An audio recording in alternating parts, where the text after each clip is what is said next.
Kalau dalam kandungan itu namanya alam dunia, keduniawian, alam kedunia.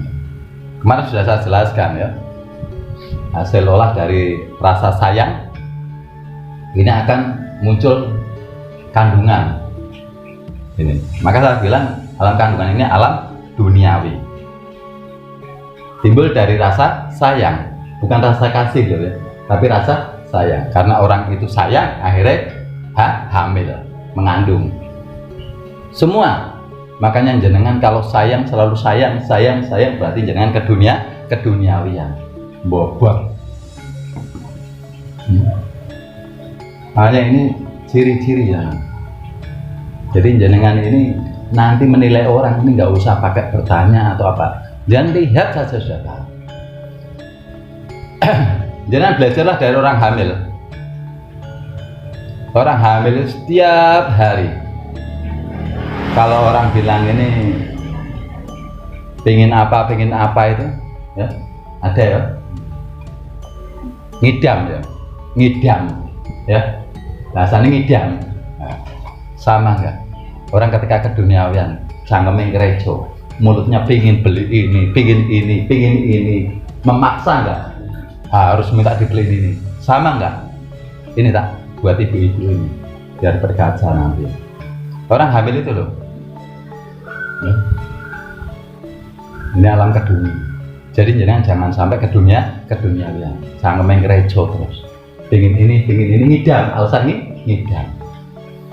Makanya jangan sampai keduniawian. Yang namanya orang hamil setiap hari badannya enak apa enggak enak ya. Yang paling sakit mana? Ayo, yang paling nggak enak mana? Ayo, sebagai ibu-ibu ini, siapa yang tanya? Di mana? Nah, berarti kalau jenengan sering sakit sini, jenengan masih keduniawian. Ayo, ya. Jadi jenengan bisa nanti lihat ini, biar orang itu bilang, wah saya sudah nggak keduniawian, saya sudah pasrah. Nah, dilihat aja, ajak duduk agak lama, ajak bangun bareng-bareng. Kalau seumpama kayak ini. Nah, berarti dia masih keduniawian. Lihat orang hamil, kalau bangun gimana?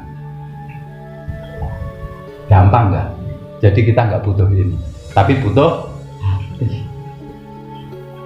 Belajar saja dari orang hamil. Ini ibu-ibu sebenarnya harus paham. Ada orang keduniawian, orang hamil tidur nyaman nggak? Sama dengan orang keduniawian, tidur nggak nyaman, pikiran terus.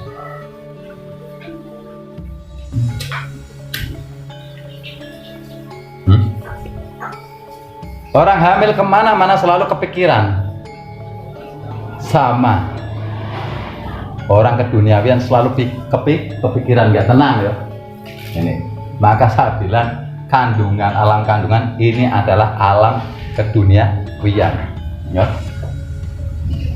Ini alam kubur, nanti masuk alam akhirat. Inna lillahi wa inna ilaihi rajiun. Itu nanti ketika itu berarti jangan masuk baru ke dalam alam akhirat. Ini alam kubur. Maka jembatan Shiratal Mustaqim ini ada di sini.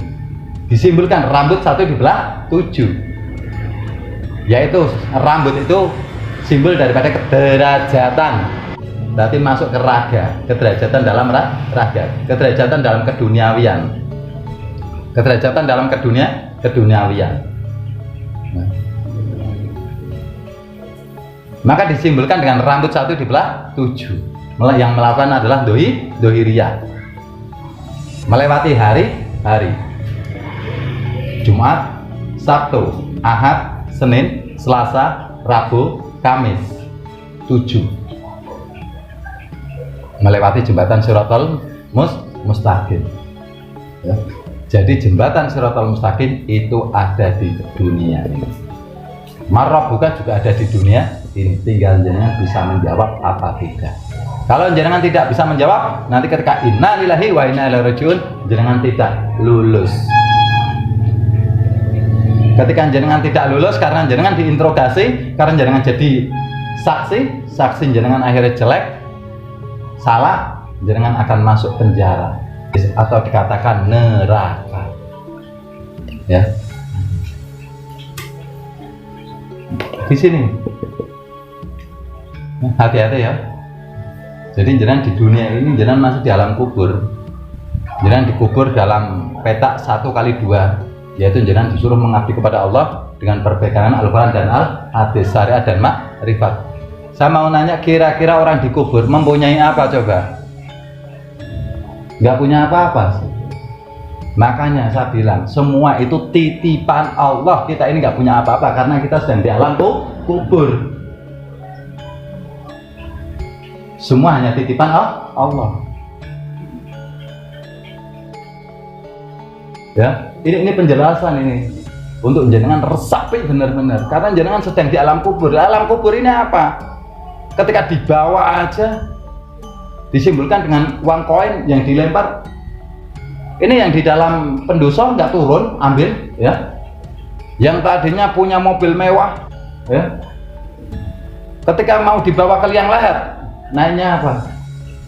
Keranda. Yang membawa artinya kita ini harus berhablum minan nas untuk jenengan biar di alam kubur ini sampai dengan baik, biar jenengan sampai menuju ke alam akhirat. Jenengan nanti yang membawa adalah manusia, yaitu hablum minan nas, dimasukkan ke dalam tanah, yaitu hablum minal alam lu. Ya, ini tak kasih. Makanya jenengan berhablum minan nas dengan baik. Maka disimbolkan manusianya 4 yang membawa, itu menyimpulkan yaitu sifat 4 harus dikendalikan. Ya, ini paham ya? Ini realita kalau jenengan pahami ya. Nah, orang tahunya di sini di dunia, bukan, ini di alam kubur sampean. Zaman akan ditanyain marabuka wa nabiyuka wa kitabaka, dan catatan amal kebaikan jenengan ini akan di situ terbuka semua. Jangan pernah mendengar nanti tangan akan berbicara sendiri tentang keburukannya, kaki berbicara sendiri tentang keburukan. Pernah dengar nggak? Sekarang udah terjadi. Ayo, kalau nggak percaya, ketika tangan jenengan sakit, tinggal yang kanan apa yang kiri?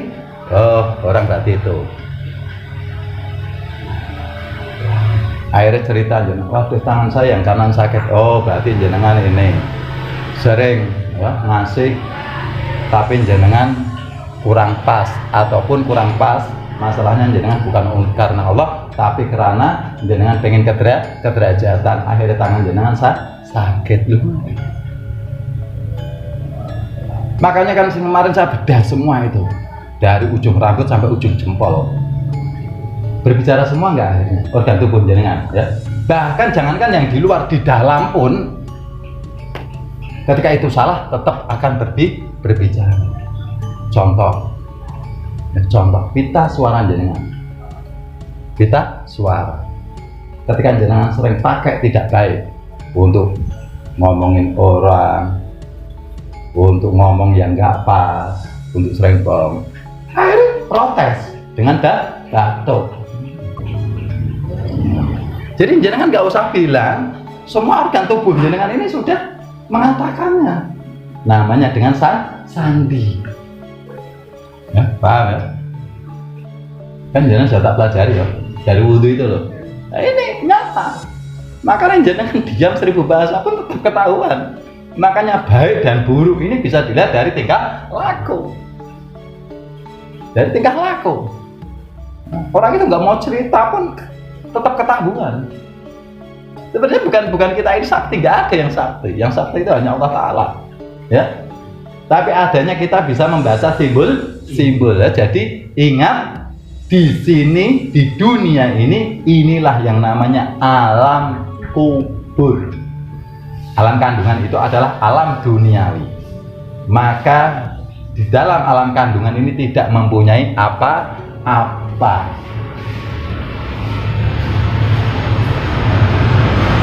Tidak mempunyai apa-apa.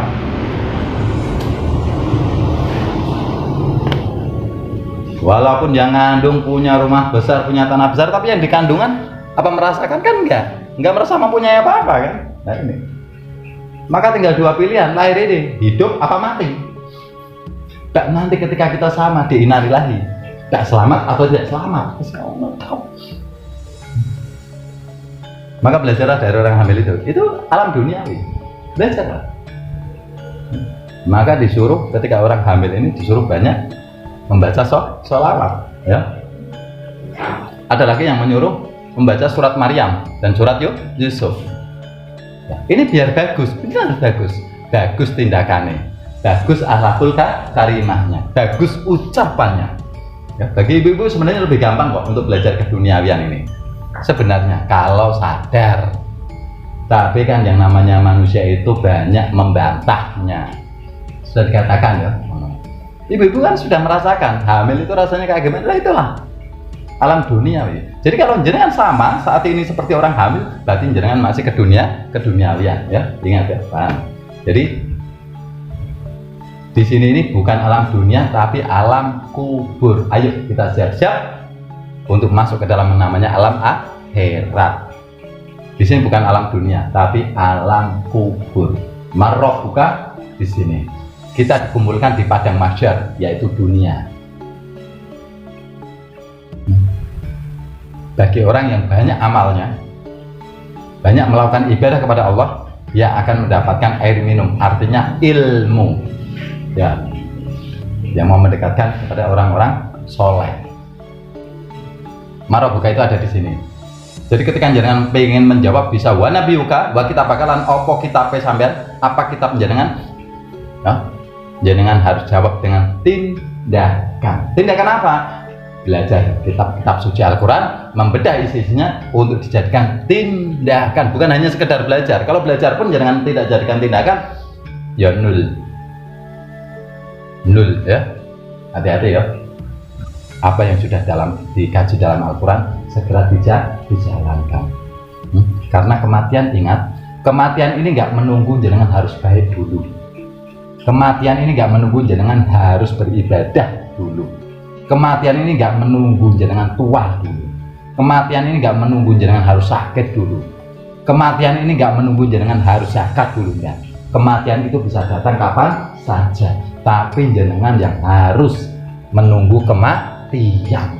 Karena kematian itu yang akan mendatangi jenengan, bukan jenengan yang mau mendatangi kematian. Ingat, jenengan harus siap-siap karena kematian itu selalu mengintai kita. Setiap detik, setiap menit. Hati-hati.